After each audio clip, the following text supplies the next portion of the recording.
பரந்தூருக்கு போனா இங்கிருந்து ஒரு விமானம் எடுத்து அதுல பறந்து அங்கே போய் இறங்கி அப்புறம் அங்க இருந்து போறதா, இதெல்லாம் அறிவு இருக்கிறவன் வேணா செய்யலாம்.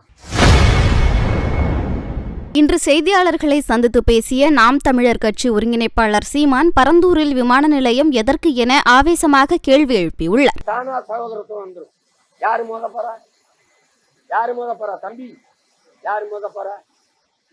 நான் இப்ப தேவரு, கல்லரு, மரவரு, அகமுடையர்.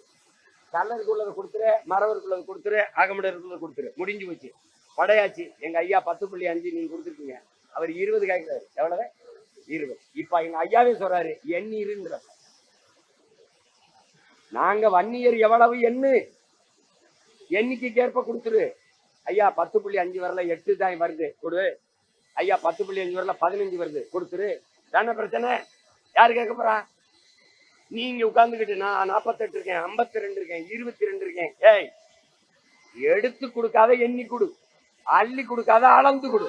அதுதான் சரியான சமூக நீதி. இதை கொடுத்துட்டீங்கன்னா அதை பற்றி சிந்தனை வராது. எனக்கு உண்டான கல்வி, எனக்கு உண்டான வேலை வாய்ப்பு, எனக்கான அரசியல், எனக்கான அதிகாரம் அது கிடைக்கும் போது இந்த மோதல் குறைஞ்சிடும், செத்துரும். அதை பற்றி சிந்திக்க நேரம் இருக்காது. நீ வர்ற தலைவன் எல்லாம் இங்க பாருங்க, வர்ற தலைவன் எல்லாம் ஒண்ணுதான் தம்பி, நீங்க தெரிஞ்சுக்கிறீங்க நல்லா.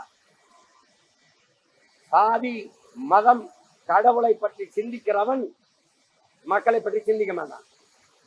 அது தேவைப்படாது. ஏன்னா இந்த உணர்ச்சியை தூண்டி வாக்கை பெற்ற முடியும், அதிகாரத்துக்கு வந்துட முடியும். மக்களை பற்றி சிந்திப்பவனுக்கு சாதி, மதம், சாமியை பற்றி கவலைப்பட தேவை இருக்காது, நேரம் இருக்காது. புரிஞ்சிருச்சுன்னு நினைக்கிறேன். புரிஞ்சிருச்சா? நீங்க சாதி மதத்திலே சிந்திச்சுக்கிட்டு இருந்தீங்கன்னா, கடவுளை பற்றியே சிந்திச்சுக்கிட்டு இருந்தீங்கன்னா மக்களை பற்றி சிந்திக்க மாட்டான். இவன் சாமியை பற்றியே பேசிட்டு இருப்பான், வாழ்ற பூமியை பற்றி பேச மாட்டான். இப்ப இந்த ஏர்போர்ட்ல ஏதாவது குறை கண்டிருக்கீங்களா? வரக்க விமானம் இருக்கா? வண்டி இருக்கா? இல்ல, ஒரே ஒரு வண்டி தான் இருக்கு. எதுக்கு 5000 ஏக்கர்ல அங்கே போய் கட்ட போற? எது? யாரு? நாங்கெல்லாம் ஐயா இந்த ஏர்போர்ட் பக்கத்துலயா தெரியலையா ஐயா, இடிச்சுக்கிட்டியா உன்னோட ஒண்ணு ஐயா, நல்லா இருப்பியா, ஒரு பெருசா ஒண்ணு கேட்டோமா? சரி, இப்ப நான் சென்னையில இருக்கேன்ல, இங்க இருந்து நான் கடற்கரை சாலையில இருந்து இங்க வர 1 மணி நேரம் 1.25 மணி நேரம் ஆகுது.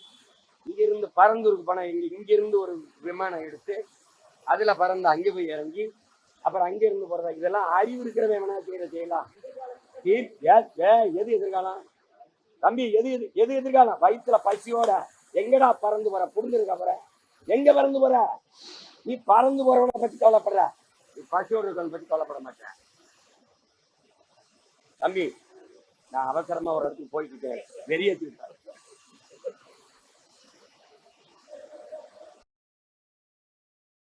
செய்திகளை உள்ளது உள்ளபடி தெரிந்து கொள்ள ரெஃப்ளெக்ட் நியூஸை சப்ஸ்கிரைப் பண்ணுங்க.